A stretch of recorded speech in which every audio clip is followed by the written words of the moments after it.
dahan. Opo, ang laki. Ilang seater ba to? And then, pasok tayo sa bahay dati nila Chamame. Yun po. So marami nagtatanong about dito sa bahay ni Chamame. Kailangan ipalabas natin kay Bedyo, no? Ilalabas na po namin yung mga ibang gamit dito. Yan po. So ipapaliwanag ko po sa inyo mga amigo kung bakit ilalabas namin yung mga ibang gamit. Ayan, nag-ayos na si Mother dito. Naglinis na ng isang araw. Nakakamiss naman itong bahay na ito. Ayan, aayusin yan. So nilabas na yung refrigerator. Ay, tumutulog kay Belgium, no? So, may refrigerator dito mga amigo. Kasi, ang mangyayari po ay hindi na. Itong refrigerator na lang. Ganda ko i-bed yung makina. Ayan. Yung refrigerator na ito mga amigo, nadala namin sa resort kasi hindi nagagamit. Merong lalagyan namin sa loob. Para hindi na kami bumili. Si Mother naman ay hindi niya kailangan ng... Ang refrigerator si Mama meron siyang bago. Oo. Yung kabila. Hindi na, hayaan niyo dito. Oo. Wag na to mga amigo. So meron na mga refrigerator doon po sa kay Mama, dadalhin po dito. Ay, nako, nakakamiss yung bahay na to. Tingnan nyo, oh. Yung mga bata. Mga libro ng bata, 1 taon lang ginamit. Diba? Yan yung mga gamit ng mga bata, oh. 1 taon lang ginamit. Kasi mga uniform. Kaya yung uniform nila ba? Mga bata. Kay Sophie siguro to. Tapos kanino ba to? Ayan, oh. Diba? Ito yung mga gamit nila. Uniform. Ito kay Amir to, kay Misma. Ana, hindi na nadala. Kay Misma to. Kay Misma. Ayan, uniform nila. Nakakamiss itong mga batang to. Ito kay Alima. Kay Bibian. Ay, kay Amir. Kay Amir. Ayan. Tsaka yung mga uniform nila. Ay, nako. Nakakamiss itong mga bata. Nakantay lang namin. Meron pa, ano sa inyo? Kapatid ko kasi binilan si Mother ng kama. Oo. Yung mga gamit nila. Chamame. Tipor. Ayan. Pati yung mga kaldero, kalserola. Diyan. Pati yung washing machine ni Chamame. Ito. Yung kanilang washing machine. Ito yung washing machine na isa. Ayan. Ito yung pinaglulutuan namin ni Chamame ng pambota. Tapos ito yung plato namin. Oo. Kalilinis lang nila madama dito eh. Nakaka-miss din. Everyday, kung nagpupunta ako dito. So, yung parang yung ano nila, ando pa rin. So, ayan po mga amigo. Meron akong papakita sa inyo na nabili ko nga ako. Gagawin natin nila mesa. Ayan. Sobrang laki. Oh, si Marvin ang gagawa, sabi niya. Ayan. Oh. Dito natin muna ilalagay. Siguro maganda lagyan natin ng ansal. Ha? Ansal na natin kasi pagka umulan eh. Oo. Lagyan natin ansal. Doon kuya may mga kahoy siguro dito. Oo. Lagyan natin ang ansal mga amigo. Ayan, pagka lutuan ni Chamame dito. Nakakamiss to. Dito nagluluto si Chamame. Ito si Ati, ano pa nagano ito? Si Ati Mariton. ang nag-sponsor ng kanilang kitchen. Ayan. Daming kalat. Kalilinis lang ni Tia Mercy dito. Oo. So ayan po. Pinatawag namin yung mga gumagawa sa resort.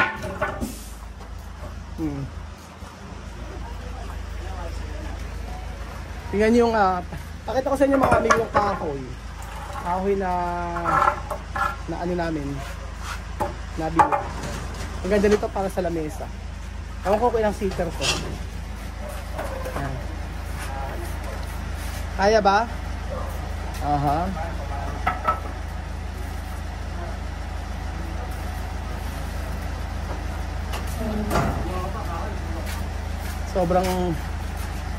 Sobrang bigat.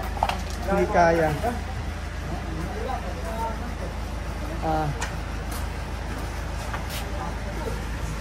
Bang init eh. Ngayon may mga damo na siya. Ayan.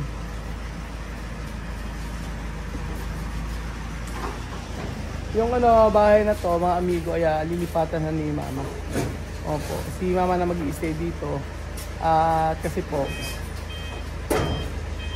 kesa daw hindi nalilinisan, dito muna siya mag-i-stay. At yun.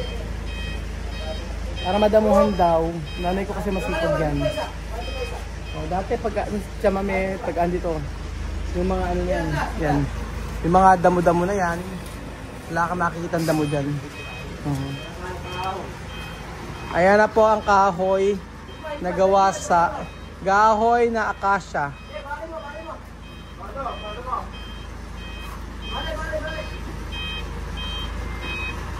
Ayun! Ayun! Bigat! Okay, ilan kayo? 1, 2, 3, 4, 5. Tingnan natin kung ilan ang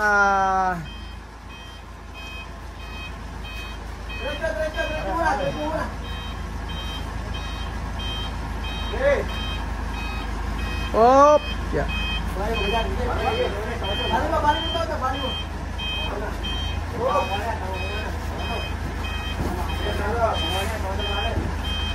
Ayan.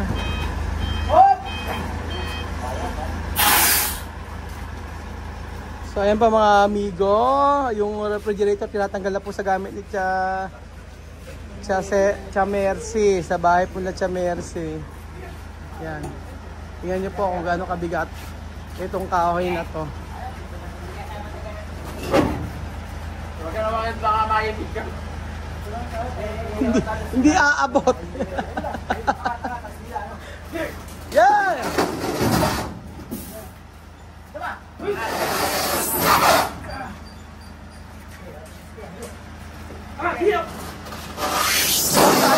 Dahan. Kamay. Opo, ang laki. Ilang seater ba to? Mga ilang seater kaya kasi? Ilan? Ay, siguro mga 16 seater daw. Hindi lang.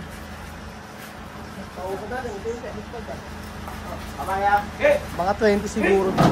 Opya!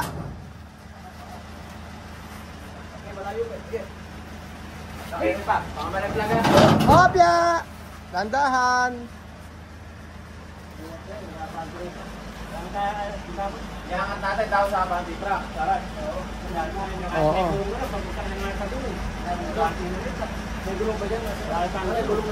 Mag-ingat kayo.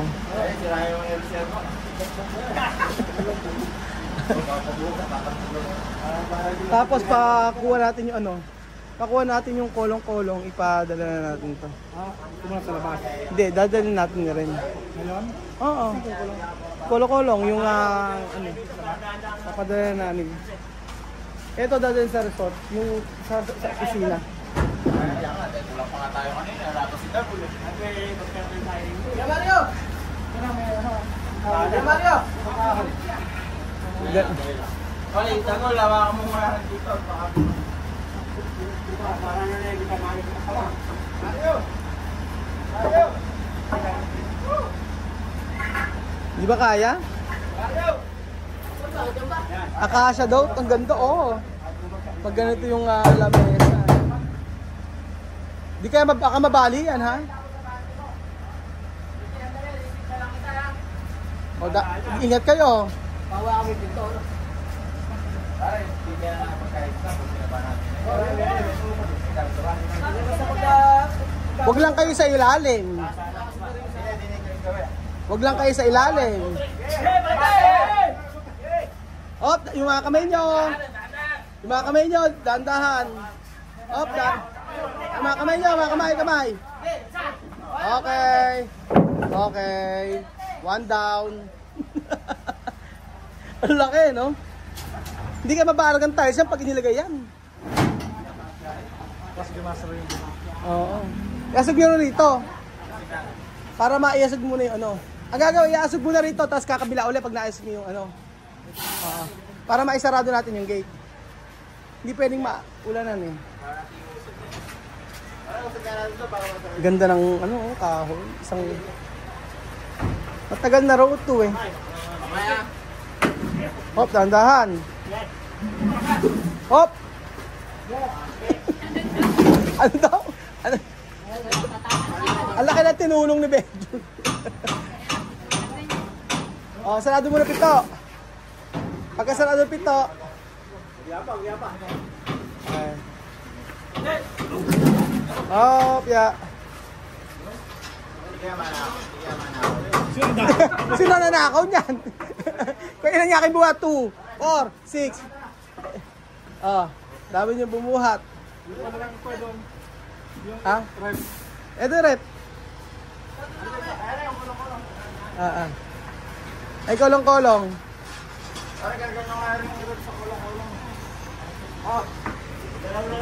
Ayan po. No? Kaya nga, inakay na yung putulan eh. Pero ito, pag kinuha natin ito, pwede center sa ito na maliit. Saan? Sino gagawa nito? Siya. Oo. Sino gagawa eh? Medyo yung isang refrigerator sa ano mo? Hindi, kunin na lang.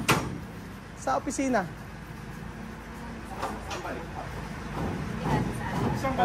Sabihin mo. Oo.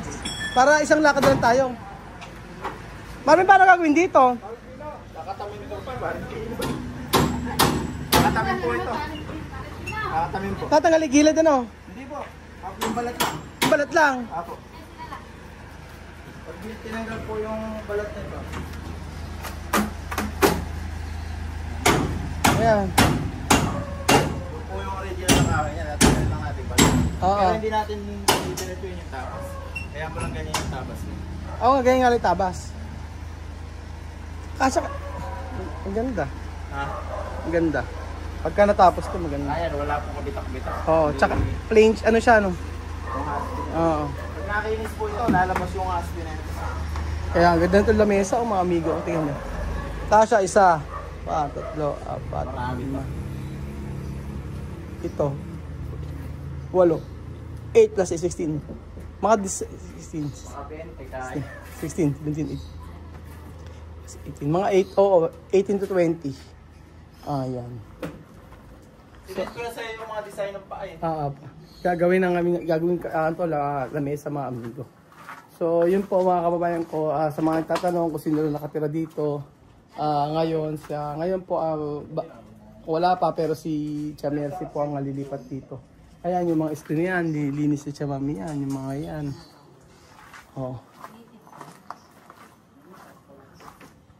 Ayan po. So ayun po mga kababayan ko. Si Tia Mercy po ang titira muna for the meantime dito. Baka tsaka sa aming pamangkin ko para magamit yung bahay. Kaysa daw wala nakatira. Si Princess kaya naman niya mag-isa, tsaka kapitbahay naman namin si Princess. Pagka naalala ng mga bata, nalulungkot ako. Pagka ayoko nagpupunta rito. Nanto kasi yung yung alaala nila dito. Maraming minsan merong mga Afrikanong tumira dito sa ating bahay. Sayang ang effort natin ng ilang tagal tagal ng preparation ng pupunta nila dito, so uwi lang din after 1 year. Anyway, ganun naman talaga ang buhay. Sabi nga ganun mas maigi na sa ngayon mangyari yung ganyan para at least ma-realize ng bawat isa yung dapat nilang ayusin sa buhay nila. Tama ba yung sinabi ko? So, thank you so much po mga amigo. At namimiss ko sila. Namimiss ko ang pamilya Matinga. Lalo itong mga batang ito. Salamat po. At hanggang ngayon may update po sa pamilyang ito.